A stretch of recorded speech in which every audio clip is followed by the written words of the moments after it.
ikaw ay merong temporary parental authority, like for example, ikaw ay teacher, administrator, or babysitter, meron kang temporary parental authority over the child or over the minor.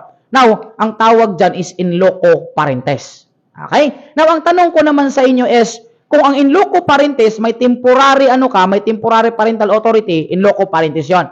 Ang tanong ko naman sa inyo, ano naman kapag tinatawag nating father of the state or parents of the state? Kung wala ng guardian or magulang yung bata, si government or si state yung tatayong magulang or magiging parents niya. Anong tawag doon?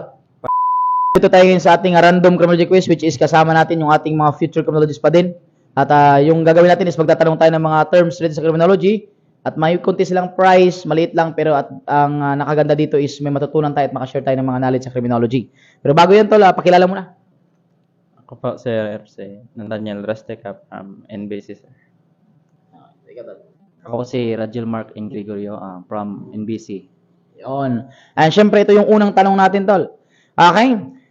Now, sa pinag-aralan natin sa criminology, okay, meron tayong tinatawag ng mga personality disorder. Okay, napakaraming mga personality disorder na pinag-aralan natin sa ating human behavior. Now, kung pag sinabi nating paranoid, ito yung klase ng mga tao which is yung bang tipong nahihirapan silang makipag-relationship to others, it's because pinaniwalaan nila na gagamitin lang siya ng tao na yan. That is called paranoid.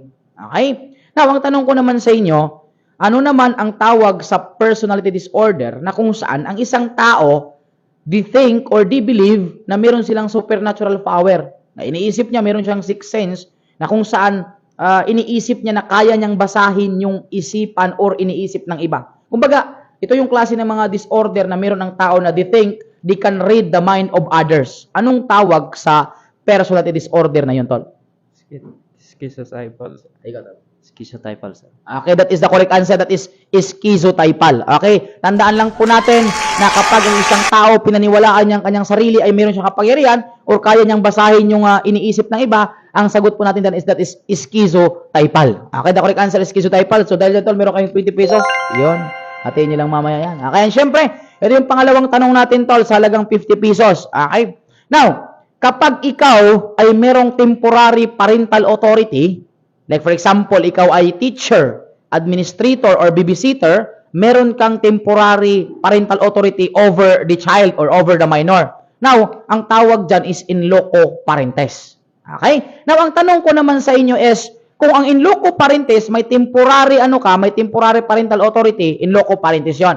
Ang tanong ko naman sa inyo, ano naman kapag tinatawag nating father of the state or parents of the state? Kung wala ng guardian or magulang yung bata, si government or si state yung tatayong magulang or magiging parents niya. Anong tawag doon?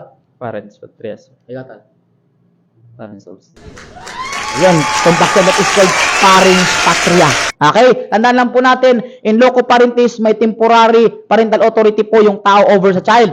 Pero kapag parents of the state or father of the state ang sinasabi, that is called parents patria. Dahil lang, Tol, meron kayong 50 pesos. Sabihin nyo lang yung mamaya. Thank you so much. And total of 70,000 handog sa inyo ng San Joaquin Tambayan. And syempre, shout out din sa ating videographer, which is si Buki Book, Ruli Silorio. Shout out sa ito. And syempre, shout out si BRC Aklan. And syempre, Tol, shout out muna. Shout out, sir, sa mga kabady ko dito, sir, tapos classmates, sir, and sa CBRC Aklan, sir.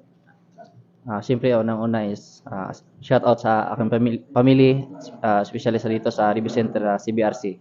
Yun. Okay, thank you so much, Tol. God bless, God bless. Thank you, thank you.